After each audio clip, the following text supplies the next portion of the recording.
Hello and welcome to the Vandy Sports Podcast, part of the 440 Sports Network. I'm your host, Chris Lee. This is the Wednesday Roundtable edition. We got Billy. We dragged him out of bed for this. We got Luke playing through pain. We'll see how long he can go. If you hear yelping today, it might not just be Oreo. Boy, we could get both of them at one time. That would be something. You might want to plug your ears just in case. First things first, the podcast presented by Anchor Impact. Billy Derrick, tell us about Anchor Impact. Yes, Commodore Nation, you can get closer to Vanderbilt athletics than ever before with Anchor Impact, the official NIL collective for Vanderbilt University. Gain access to unmatched exclusive coverage and be part of a one-of-a-kind community. As an Anchor Impact member, you gain exclusive privileges and benefits, offering deeper engagement with student athletes, coaches, staff, and the entire Vanderbilt community. You also become a catalyst for change, redefining the landscape of college athletics and showcasing the potential impact of NIL on student athletes' lives. Help the Commodores thrive and contribute now by logging on to anchorimpact.com/register. All right. We got a coaching search. That's presented to you by the fine folks at the Wash House. Stephen Anders runs that. Good friend of mine. If you are dreading laundry day and it is stealing time from the things you truly enjoy, let the laundry professionals at the Wash House take care of that for you with 2 convenient locations in the Nashville area. Drop off your dirty laundry. Their professional attendants will give you back the one thing you can never have enough of. That's your time. In 24 hours, pick up your nicely folded, fresh, clean laundry ready to be put away. WashHouseClean.com is the address. Stop in today. Get your time back. Baseball season is presented by our friends at the Murfreesboro Pure Milk Company, a family-owned third-generation milk and ice cream distribution company located in Murfreesboro. A partnership began 50 years ago with Purity Dairy in Nashville to provide purity milk and ice cream to consumers in Middle Tennessee. They serve Southern Kentucky, Northern Alabama, Chattanooga, North Georgia. Today they supply grocery stores, convenience stores, and others with Purity products, as well as Mayfield, Nestle, Haagen-Dazs ice cream. For more information, go visit their website at npmci.com. Easter is a week and a half away. When Easter comes, I'm going to have some Purity vanilla ice cream to celebrate. With a Those folks help get it to you. What's that? With a marshmallow peep on top? That could work. I think the hate on Peeps, I don't understand it. And what's wrong with the sugar-coated marshmallow? Why is that gross? I'm going to push back on that narrative. Stale. Yeah. Even stale, it's just too much. It's just too much sugar in one little thing. I mean, after eating one of them, I'm like, yeah, that's enough for me. So it's got that little crunch on the outside with the soft on the inside. I think that's underrated. Well, and then you get knockoff brands of Peeps, and those just aren't. Those don't even compare to the real. I can't thing. speak to that. The Peeps. Yeah. That's the issue a lot of people have. Well, speaking of Peeps, our Peeps are wondering what's in there about a lot of stuff this morning. Coaching changes, baseball. Where should we start, guys? There's a 14-game winning streak to talk about in baseball. There's a coaching search that is of this morning, and I've been on the phones calling this guy and that guy. There seems to be a little confusion as to what is going on or not going on. Billy, I'll let you choose where we start. Yeah, I'll start with baseball. I mean, this weekend against Auburn, I thought was just kind of a silent destruction of a really good Auburn team, I think. I mean, Chris, we had talked about this Auburn team as a team that, how does Vanderbilt match up? Because Auburn, at least we thought was a pretty good little power hitting team. But you look at it, and Vanderbilt, I mean, maybe not dominated because Sunday was a little bit closer, and I did think Auburn maybe they dominated. Yeah, but I mean, you could say they dominated that series. Espinal was the leader, and then pitching wise, it's almost like the script has flipped a little bit from, where's the power going to come from? What is the offense going to have enough this season? Is the bullpen is the bullpen going to be okay this year? And it's like we're not even really talking about some of the great pitching performances we've seen. Carter Holton pitched really well Friday night. Bryce Cunningham on Saturday. And then Futrell, again, maybe not at his best on Sunday, but I told Joey this on Sunday. We were kind of talking after the Auburn game, and I said, man, this offense has picked up the pitching staff in a way that you really didn't see much of that last year. You know, you saw the pitching staff picking up the offense when they needed it, but I think as a coach, you'd rather have your offense picking up your pitching staff. I mean, I think if you ask these coaches, they'll probably give you that truth. So yeah, destruction, domination, and now you go into on the road to South Carolina, which Corbin last night called a hornet's nest, and I think this team, this is a good challenge for them. You know, they had kind of a squeaker last night, got by Belmont 3-1, but now you go on the road to play a Carolina team that has been kind of shaky. They lost a series to Ole Miss last week, and so you look at where Vanderbilt is, and I don't know that. It's hard to say you didn't expect this because it's a Tim Corbin coach team, but we certainly had questions about this team coming into the season, and at least offensively, they've proven us wrong. Now, I do think there needs to be some improvement defensively. It's nothing dramatic, but Luke, I just think with the way they're pitching, not even really having to worry about that Friday night slot with Holton and the way Cunningham's been throwing, you usually know what you're going to get from Futrell. If these bats can continue to go the way they're going, I don't think anybody wants to play this team. No, and, you know, guys, we've talked about this, the depth piece with this team. You know, we got 49 hits, and I've mentioned it before that this is going to be a doubles machine. And that's kind of what we are. I mean, gap to gap, guys like Jaden Davis just seem to have good at-bats every time up. Vastein's hitting the ball in the 9-hole. So throughout that lineup, anybody can pop you at any time. And if you get 49 hits in a 3-game series over the weekend and average what? 11, what do we average? 11, 12 runs a game? Series. Now, that being said, let's temper things by saying, you know, last year we started out, what were we, Chris, last year? 7-2, 9-0, 8-1, something. So, you know, we got to temper that because there's some tough series coming up at A&M and LSU down the road. But look, you look at a Florida team, they're sitting on 12-8 right now. If that was the case, we'd be going nuts if Vanderbilt was 12-8 and have played similar schedules. Florida's maybe a little tougher, but not much. I just feel like this team is on schedule. If we can make sure we get at least one this weekend, if you get two, that's even better, then we are ready to roll. Florida's having fits in the midweek, by the way. Lost to Jacksonville last night. I'm presuming you had that in your updated record. But, yeah, it wasn't just 23 hits. What they didn't play the bottom of the 8th, I think, on Friday. Was that right, Billy? Yes. I believe that's correct. Yeah. Yes, I got a little busy right when we got to that point with SEC basketball stuff, but I think that's correct. And then they didn't play, of course, the home team, when it's got a lead, doesn't bat in the bottom of the ninth. Mm-hmm. So they played 23 offensive innings this weekend and got 49 hits. And how many ever runs? What was it? 11, 13, and 9? Were those the numbers? correct.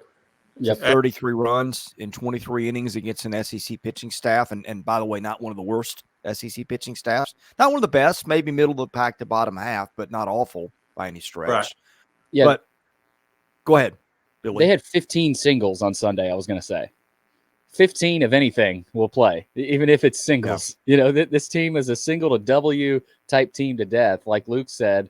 And if you could get more doubles and singles, that's even more runs, you know, for this team. It just feels like the runs they go on aren't necessarily the 2-run shot, and then you get a 3-run shot, and all of a sudden you're up 6-0. It's no single, double, single. It's just they just contact you to death. And I think there's still room for that, even in a conference like the SEC, where if you're too home run dependent, that can really get you hurt in some games if you run into a really good pitcher. So this Vanderbilt team, I think the lineup is built to really survive any gauntlet, because if a guy is down or a couple of guys are down, Chris, we've seen this in that 2014 lineup. I think that kind of makes me think of that 2014 lineup, even in kind of a completely different era. You just have guys that pick each other up all the time.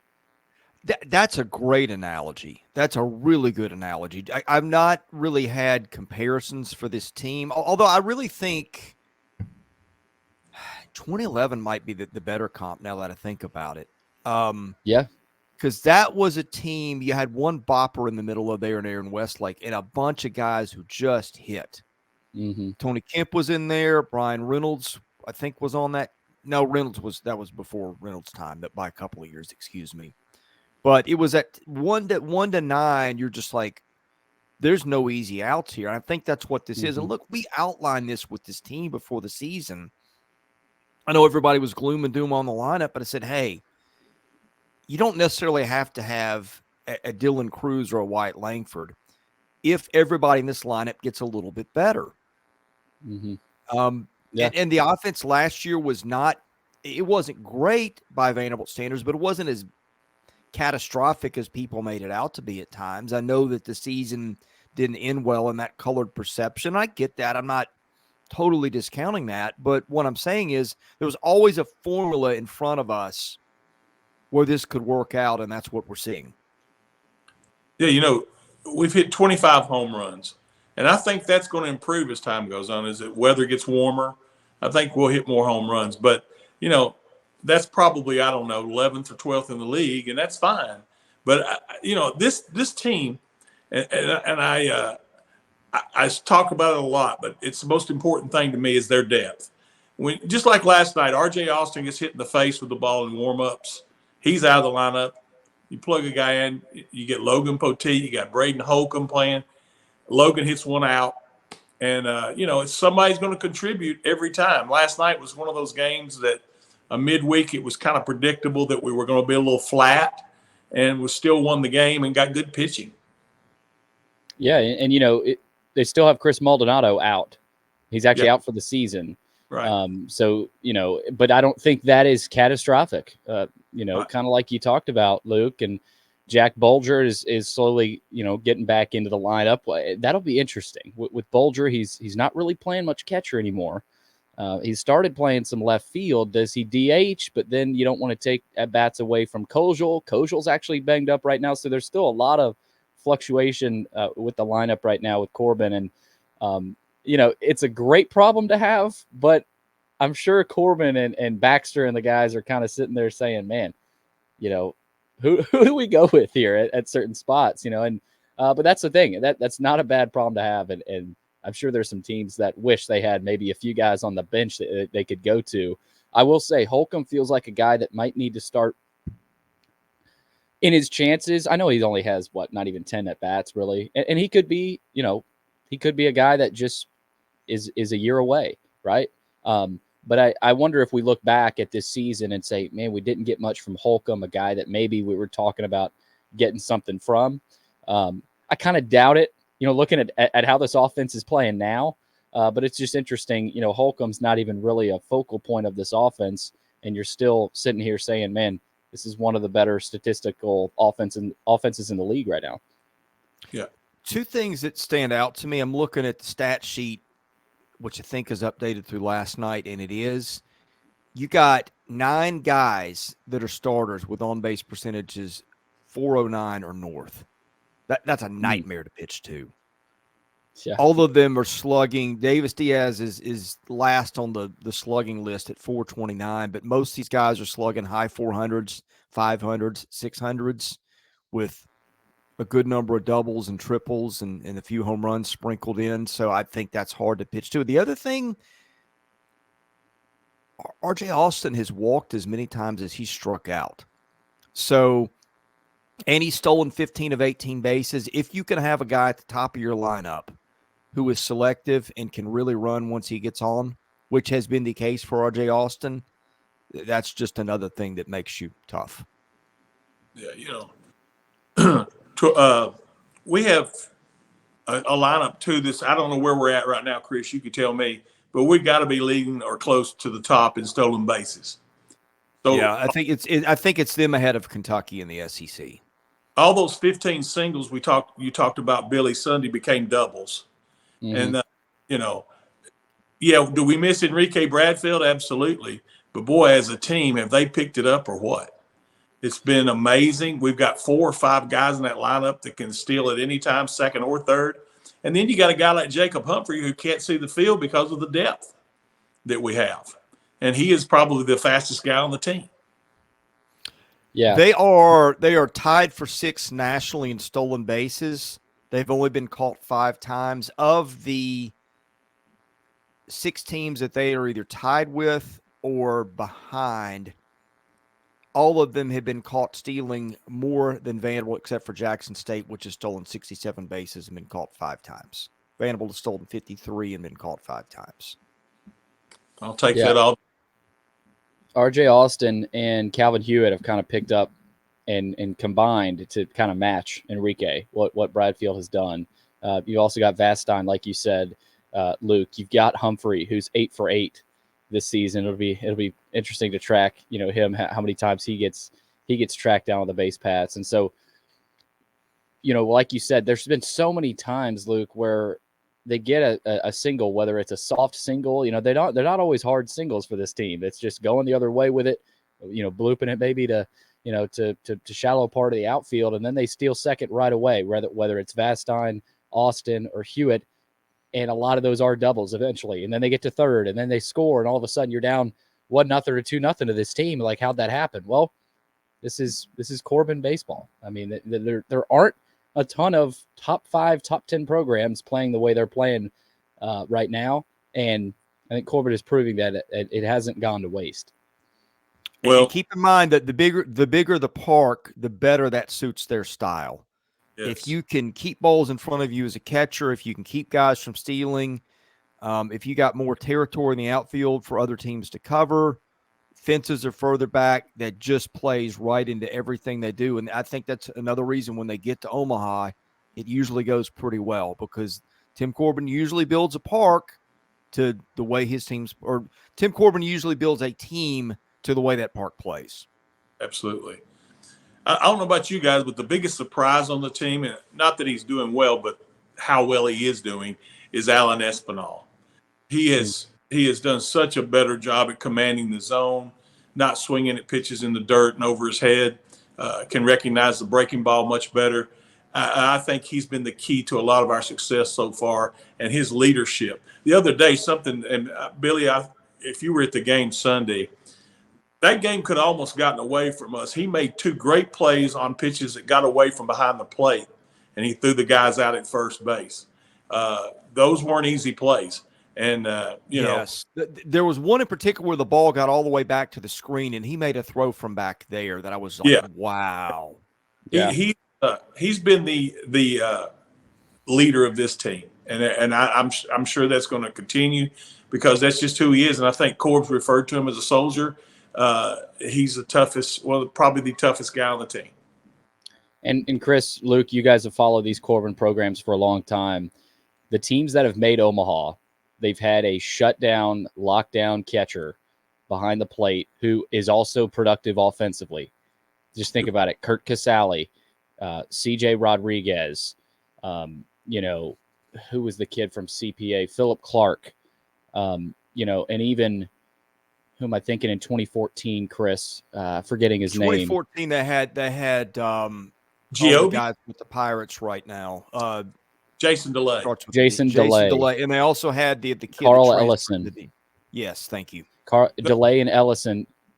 Both those guys were good. When was Andrew Giobi there? Giobi was there 8, 9, 10. Okay. 7, 8, 9, 10. Yeah, but again, another example. And again, nothing against Jack Bulger. He got the majority of the reps at behind the plate last year, but you just felt something was missing without a lockdown defensive catcher. And Espinal would play occasionally, but Bulger got majority of the starts behind the plate.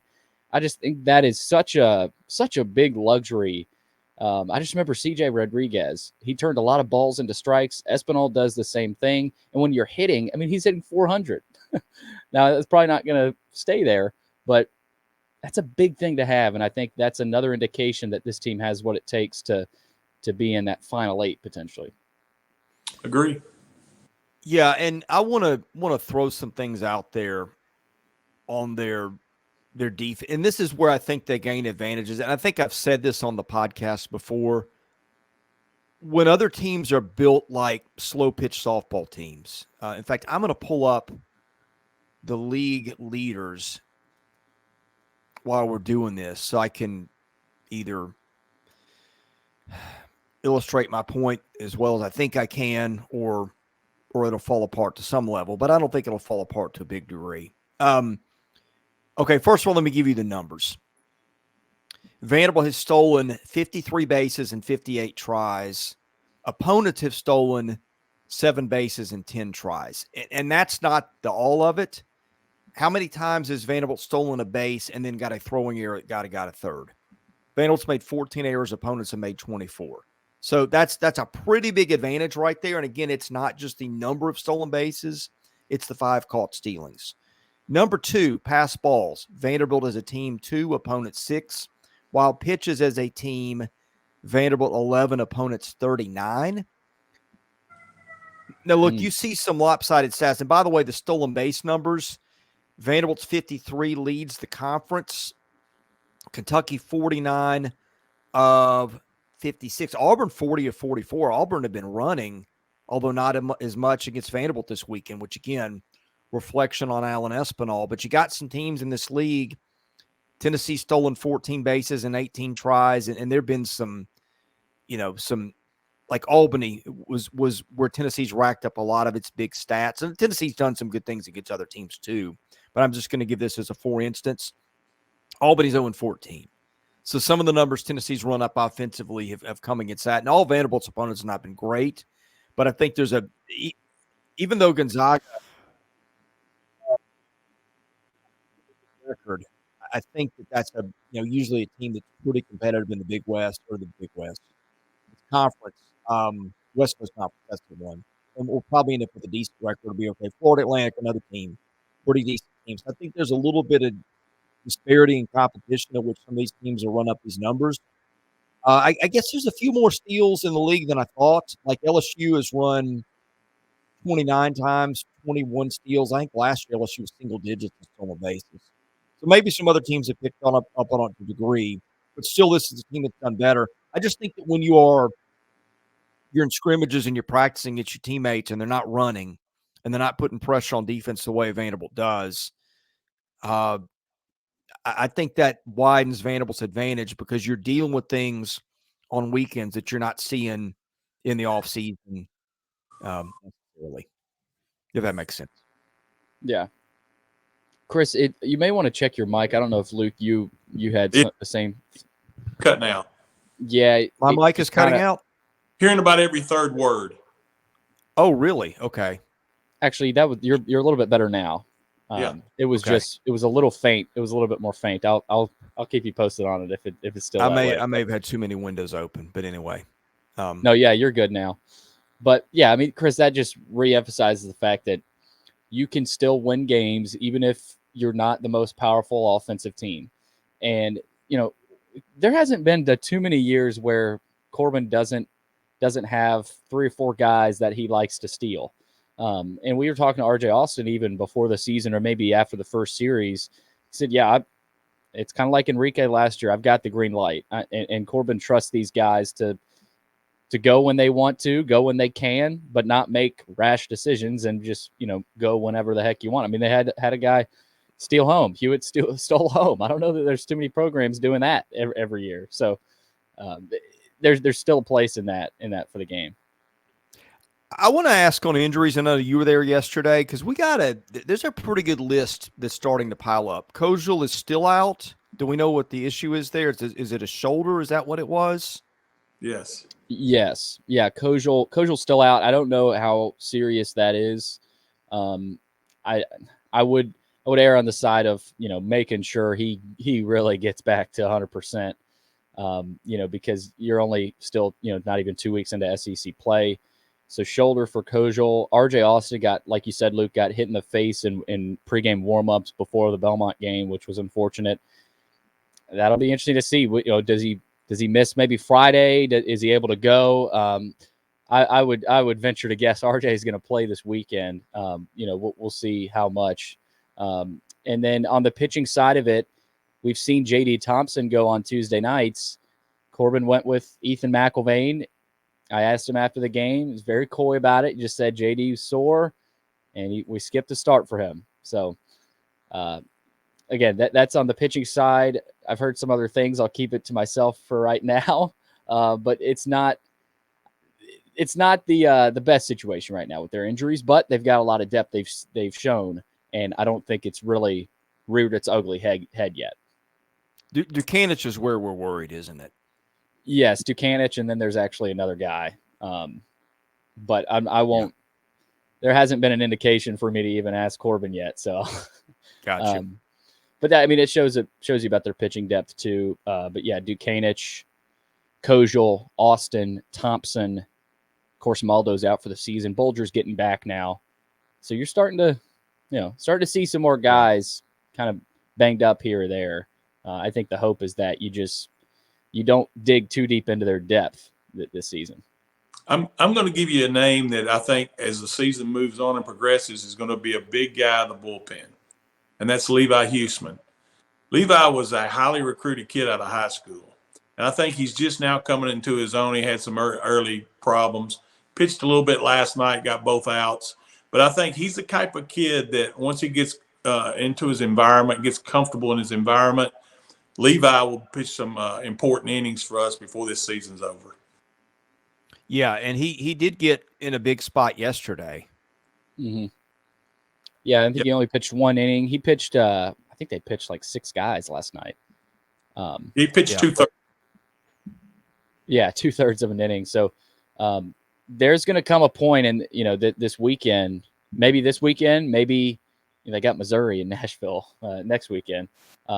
But there's going to come a point where they need some pitchers to step up that haven't stepped up. Leboki got hit hard again last night. So I think you're just starting to check some guys off saying, okay, high leverage situation on the road in the SEC, not for you. I mean, that's what they do. And that's kind of where they're at. But again, they've got starters that have proven they can go deep enough. I mean, McIlvain went 4. Yeah. He probably could have gone yesterday. Holton went, I want to say 7 Friday, Chris, or was it even 8? They've just got guys. I think they might need that more than we might have thought coming into this season. So Holton was tremendous Friday night, as good as I've ever seen him look. Yeah. We, there's still 3 guys that are on the active roster that haven't pitched an inning yet. I don't know if they're injured or they're just not ready. And Copenhaver, Guth, and Colton Reagan.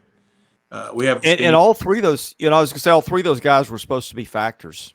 Yeah, so they as the season goes on, especially in midweek, if Leboki can't come around, then one of those guys may get some innings as well. Yeah.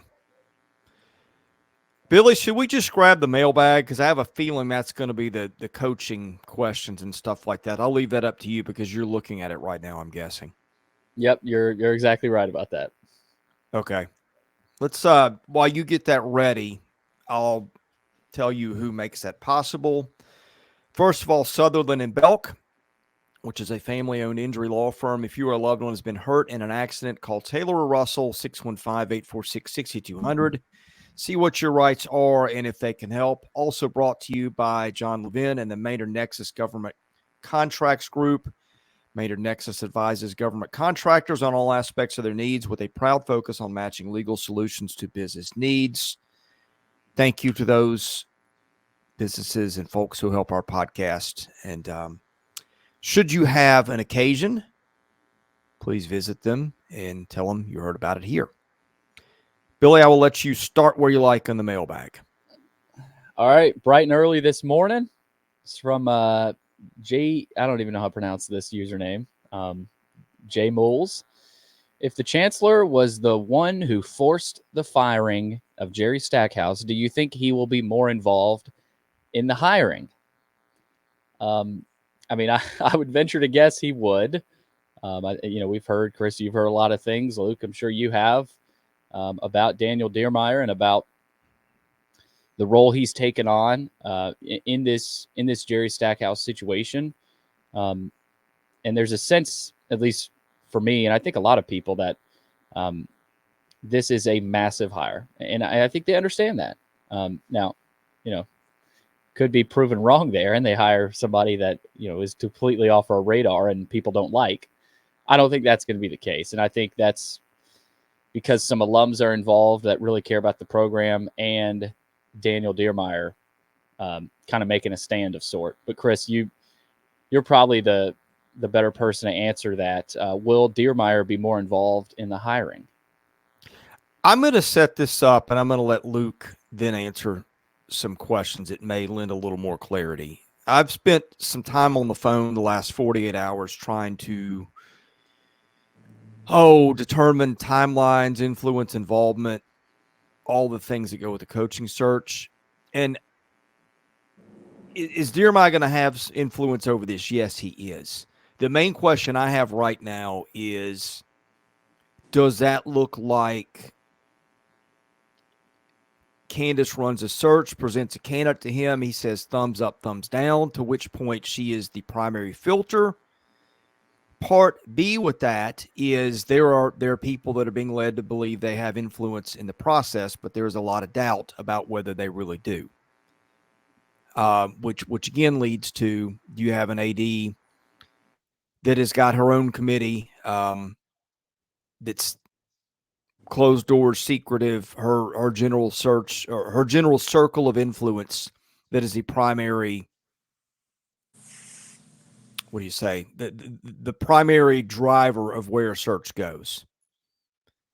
If this is the chancellor that is basically very involved in the search, and people that are led to believe they are getting influence in the process really have influence in the process, and that's not a sham, I feel pretty good about where they could go.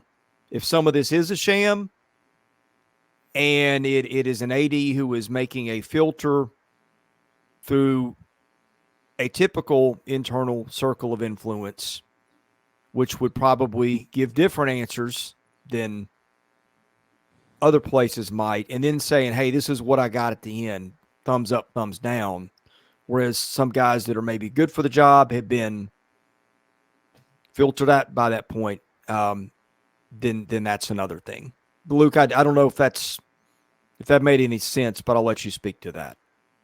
No, and I have a lot of questions there as we're doing this, and I do mean questions. I am trying to find some answers that I don't really have at the moment.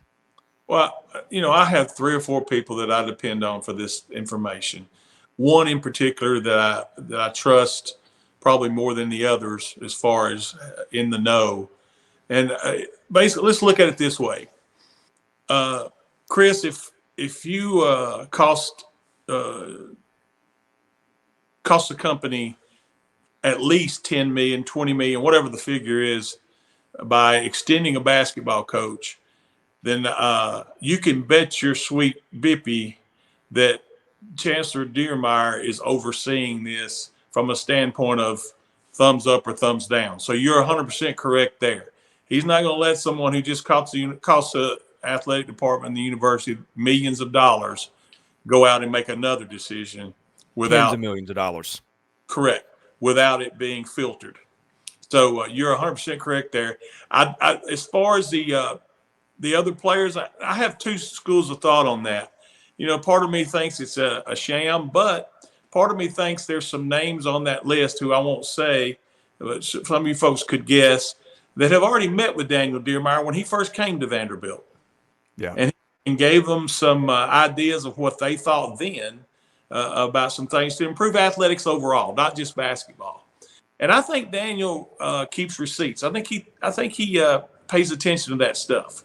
Whereas sometimes the athletic department kind of shuns former athletes in that, unless they're following their agenda in the athletic department, and they take it personal instead of looking at a guy who's very influential, that's probably one of the most popular basketball players in the history of Vanderbilt, and they don't want to talk to him.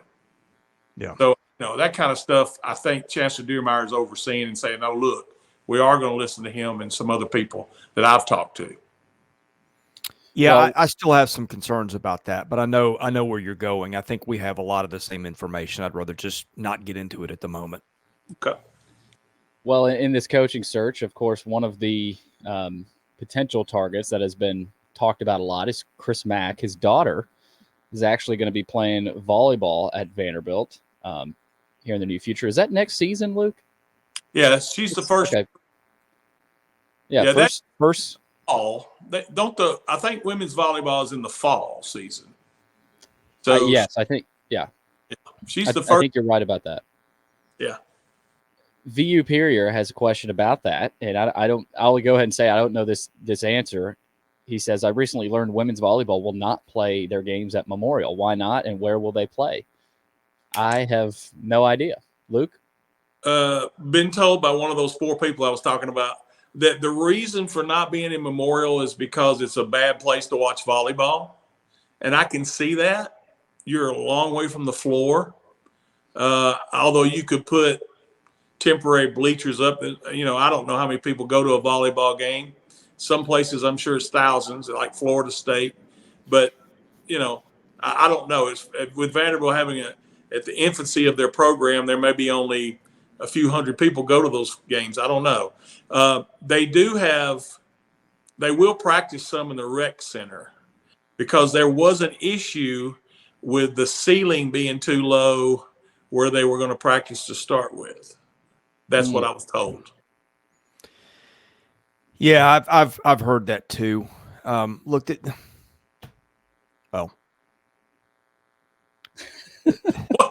the whole last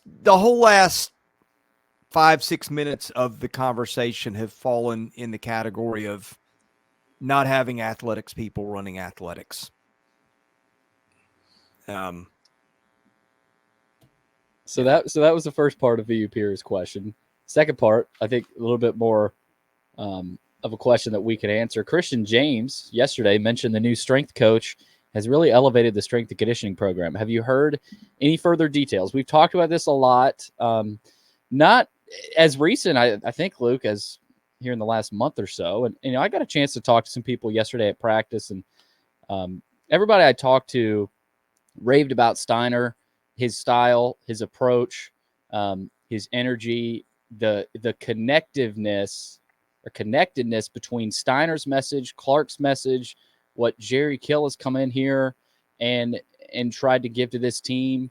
And them getting in the weight room a little bit more because the later start to spring was good. Now they've been able to do a lot of football stuff too, which has been good on the field before camp even starts. But Luke, I don't know that there's much more to say about Steiner than what we've already said. He's, more of a meat and potatoes type of guy. And Christian James did rave about him yesterday. Go back and watch that. Any listeners, if you haven't, James loves him.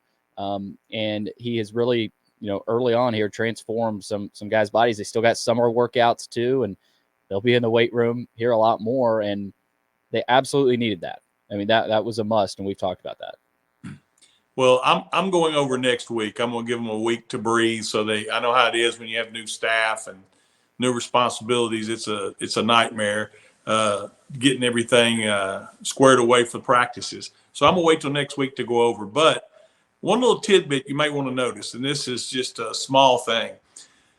When you were interviewing Quincy Skinner yesterday, did you look at his arms compared to last year? I noticed Quincy was bigger just in general. Yeah. Yeah. So, we're pushing around some iron, and that's just what it is. You got to get bigger and stronger. It was obvious last year. Now, are we still going to be able to play a hat for a hat football? Probably never against the upper echelon of the SEC. But to be able to do your job, physically stand up to the rigors of SEC football, you got to look more like Quincy Skinner's arms look this year than they did last year. Yeah, and guys, I think it's important that, and it's early, we've only got one day of spring practice in, but this isn't a rebuild. This is a retool of the message. The messaging hasn't changed.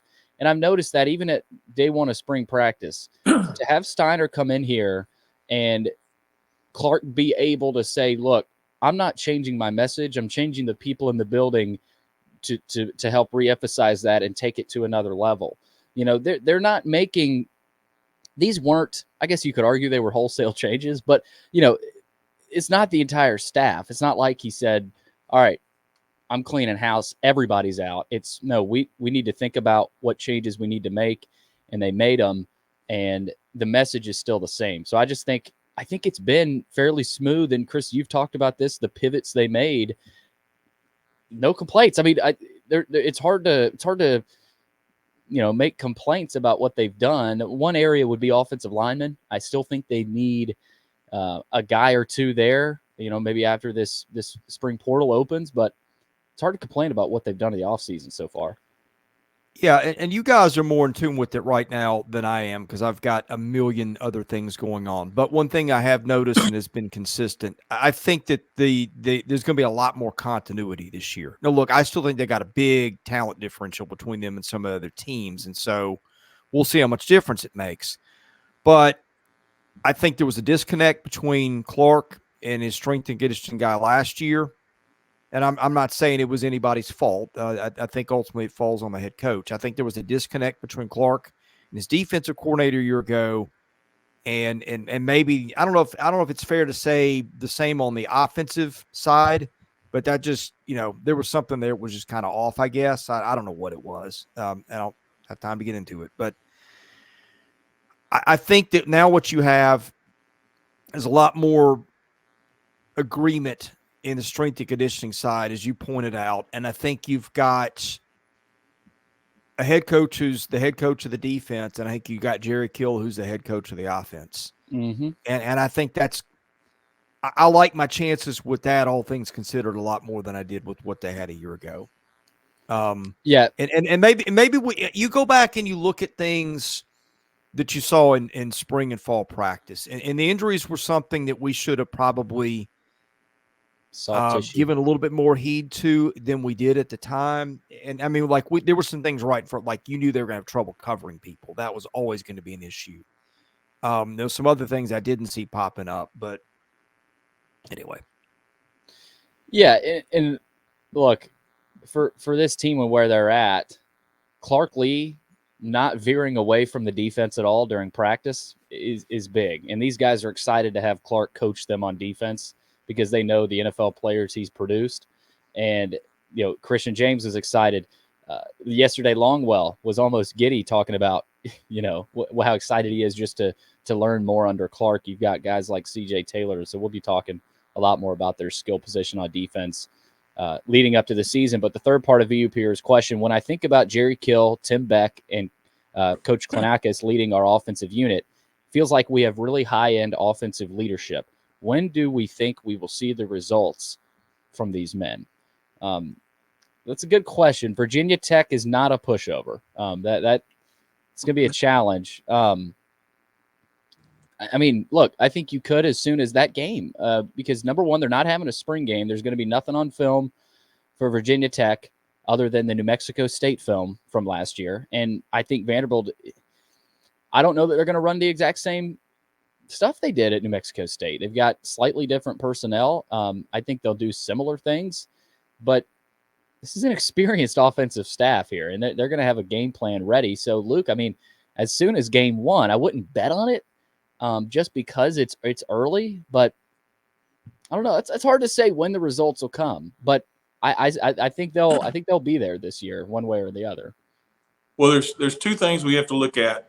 First of all, the quarterback situation right now with Nate Johnson, Dickey, and Berlowitz for the most part. Now, Berlowitz understands this offense that they're running, or close to what they're running. But when Pavia gets here, it's going to be a whole different ballgame. Mm-hmm. He knows exactly what they want. I think they have confidence in him. I'm not saying he's for sure going to win the starter's job. I think that'll come down to the last week or two of fall camp. But I'm so excited to see, and I was excited about this. Clark has pushed all his chips into the middle of the table for this year. If we don't see market improvement, if you have another 2-10 where we're not in games and that type of thing, well, it's pretty much over, and Clark knows that. So what he's done, he's sacrificed a little bit of being the head coach.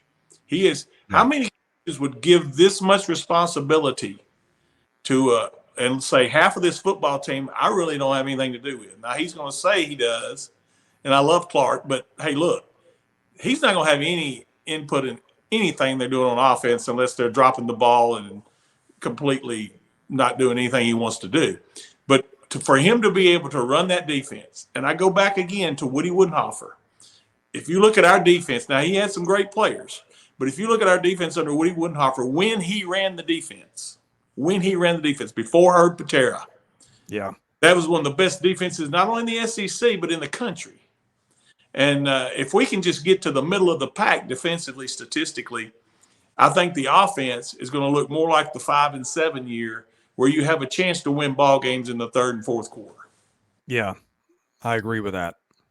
I know fans may not want to go back to this era, but the Derrick Mason tenure, when he took over the defense, that was, look, same sort of thing. It's been a trend at Vanderbilt. I mean, head coach taking over the defense, team gets better. So, look, why not do that? I mean, in hindsight, I don't understand why Nick Howell got the job and got as long as he had in the job. I think Clark coming in, and Luke, you'd probably agree, knowing Vanderbilt, grew up a fan, knows the history, and I don't know that he ever wanted to. He probably felt like he would have had to resort to it in a negative way. When in reality, now I think he realizes that, okay, I have to do this to essentially save this, this program in a way. Like, he felt like he had to, whereas maybe a few years ago, Chris, before, his tenure or even early in his tenure, might have looked at it as a negative. Could be wrong, but I think that might be where his thinking was. Well, and I'll give an analogy to where Clark was last year. When he saw things going poorly about protecting the football and he saw that it wasn't going to work, it's almost like a batter in the batter's box squeezing the sawdust out of the bat. Clark was tight. He was tight, and he knew, look, man, I got to make massive changes. He knew this way before the season was over. And to be able to do that again, it's not easy, man. It's not easy to turn over half of your football team to somebody else. And that's what he's done. But he has full trust in those guys, and I think it's a good thing. Okay, loaded VU Superior question there. Let's move on to NBA Door. How much dead money are we paying to former administrators and coaches? A lot. I think yes. More than the GDP of some nations, probably. Chris, can I rant for a minute? If we're going to make a big deal about, and the same people who did it about Malcolm Turner's spending over things that were 1/100th% of what they're paying in dead money to people, let's pick a lane, okay? If you're going to make one party responsible for one, it's hypocritical not to do it to the other, and that applies to multiple people. Because Luke, you and I know what that was that ran Turner out of there. You cannot have it both ways. You cannot have that as a protest and in the next breath go do something 1,000 times worse. Well, if you're going to, I was told the straw that got Turner out of there, the straw that broke the camel's back, was him taking a limousine to Memphis. Yep. Now I've heard that the hired car stuff, they made a big freaking deal over that. And you know what? That's so you can get a little bit more work done. Well, in other words, if I'm not driving, I can be in the back working. Well, let me go ahead and just tell you who learned under that system. Candace. Her and David Williams and several other administrators took a hired car to go to something in Birmingham or Atlanta.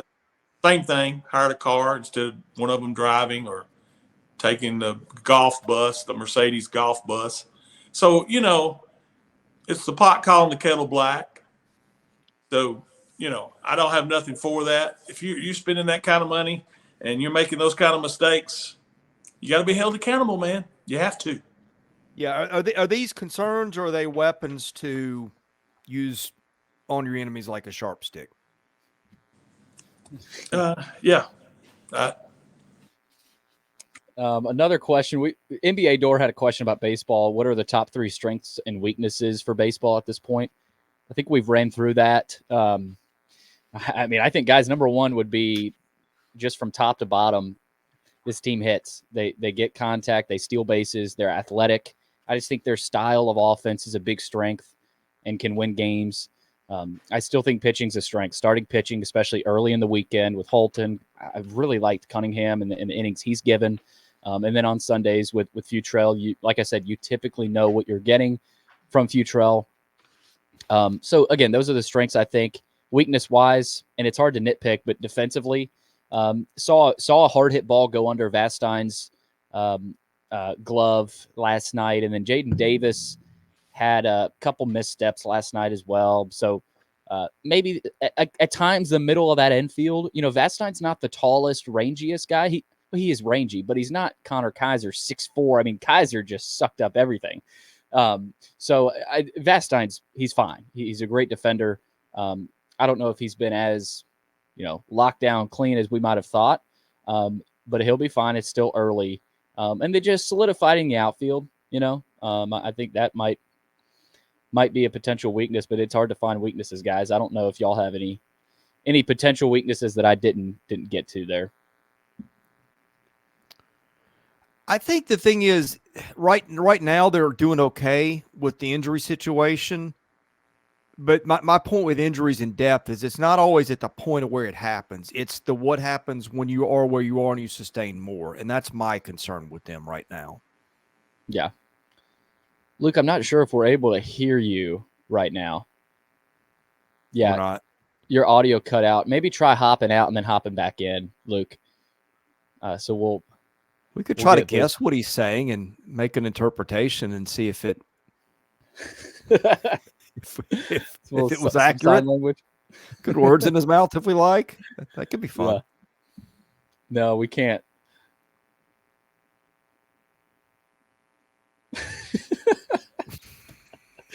I feel bad for the audio listeners here. Silent Luke. Yeah, I would maybe try to jump out and then jump back in, Luke, if you can. So we'll get Luke back in here. But Chris, yeah, so we've talked a lot of baseball. It's a good one from NBA Door. Overall, Luke's still trying to. I just it's kind of a mess here. Yeah. Well, I'll ask this next one. We'll get Luke back in here. NBA Door over under 7 new players for basketball, for men's basketball this season. Over? I don't know. Look, how many are in the portal already? Tyron's in the portal. Van Allen Lubin, or not Lubin yet, actually. Dort is in the portal. Paul Lewis, Jason Rivera Torres. Is it 4 right now? I think it's those 4. And they're bringing in 3 freshmen. And as of right now, they're bringing in 3 freshmen, but I don't. So we're at 7 already. Yeah. I think there's going to be a lot. I might just go under, but I think it's still going to be a lot. 6. Based on what? I just think there could be freshmen that, say you hire Dusty May, for example. If you're bringing in Dusty May, I'm pretty sure, but go ahead. But say you do bring in, or you hire a standing coach, he's obviously got some freshmen he's looking at. Maybe he brings his in. If it's Chris Mack, then it's a little bit of a different story. I think we might have Luke landscape back here. Luke. Can you hear me? Yes. Okay. Yeah, it was just saying what I was trying to mouth to you was it was saying the host has muted you. Oh, I did not. I did not have you muted, Luke. I promise. I see you. I would. What? That's what someone who mutes the guest would say. Hey, I didn't know. I've been giving him a hard time about his alarm clock. I see he got me back. You have. Yeah, I've got that power, Luke. But no, Luke, we were talking about over under 7 players, 7 new players for men's basketball. What do you think there? I think every bit of 7. I think you're only talking maybe 2 or 3 guys coming back. Wow. Yeah. I mean, I know some guys enter the portal, and if the coach likes them, they could come back. But, it depends on who they hire, obviously. I think a guy like Chris Mack is probably going to start. If you get a guy like Chris Mack, I'm just throwing that name out here and don't have any knowledge. He would want to start from scratch. Yeah, I tend to agree. I said under, but again, I'm I'm probably wrong there. Let's see here. Jerry Lawless, was or is the perceived lack of NIL funds for basketball a Vanderbilt/donor issue or a coach issue? This is a good one. Look, Jerry Stackhouse was not active in promoting his program within the Nashville community. I don't think that's a secret. I thought that was just conspiracy theory stuff. Yeah. And look, the donors that they did have for basketball did what they could. Jerry got Tyron paid. Van Allen Lubin was paid, but that was really the only year we even talked about any of that. So that's on the head coach. That's your job. That's a good question, and I think outsiders have the right to ask that. I think most Vanderbilt people already know that was more of a Stackhouse issue. It was just a little too late, and then you had injuries with Colin Smith, and then the situation with Dort just didn't work out. But guys, I think we know who this is on. Yeah, no question. But yeah, good question though. Let's see here. Are donors willing to give basketball their money in the same way, just not to a coach they don't believe in or have a connection with? He was referring to football and baseball programs. Yeah, I mean, it's about the coach. Look, if a coach comes in here and sells his program and brings alums back and gets them excited, you're going to see some money. But because that's what Clark did. I mean, that's what Clark and Barton Simmons and that staff did. Tim Corbin has started to do that as well. It's about the coach, guys, and I think we all know that. Yeah. It just hadn't happened in the last 5 years. I think we know why. Let's see here.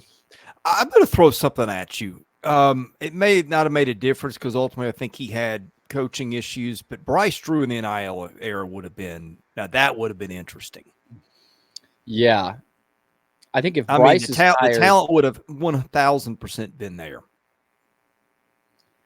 Absolutely. It's almost like if Darius Garland was a few years younger, and he still got hurt, but in that NIL era, maybe you would have been able to get a couple more 5-stars in there with him with a little bit more money. Who knows? That's a good point. I'm going to say something that may not be popular with our fans. If Darius doesn't get hurt and we don't go 0-18, Bryce Drew's still our coach for another 10 years. Absolutely. Might be. Yeah. And so. Bryce is doing timing is everything. Yeah. Bryce is doing a heck of a job at Grand Canyon. They're in the tournament every year now.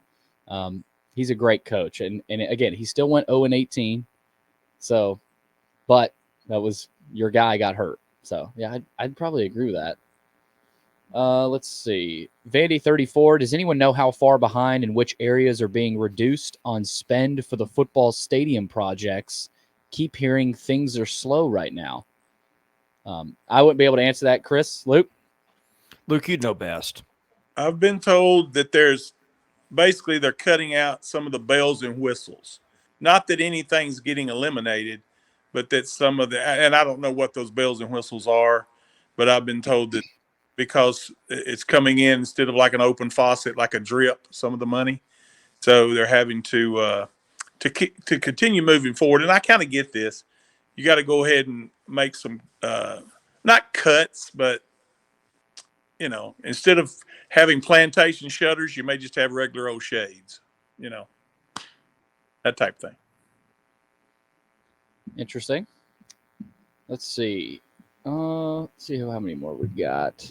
What have you heard on from NBA Door? What have you heard are going to be the completion timelines for each phase of the football stadium? What in the world is the plan for the non-end zone seating? I'm not sure about that last part of that question. Timelines. North end zone is going to be done before this season. They've already sold out the premium seating there. South end zone will not be done until the year after this season. So, I mean, I would assume this stadium, this football part of this project will be done before the season after this season. So here in a couple years. So yeah, that again, y'all probably are better equipped to answer that. But I mean, I think that at least on the football side of it is the timeline right now as we know it. Yeah, I think 26 for football and 27 for baseball. Wait, 26 for football? 25 for football. Okay. 6 for baseball. Is that Okay. correct? Okay, yeah. Sounds more like it. Yeah. Yeah. Okay, that's I think that's about it. So, I mean, candidates.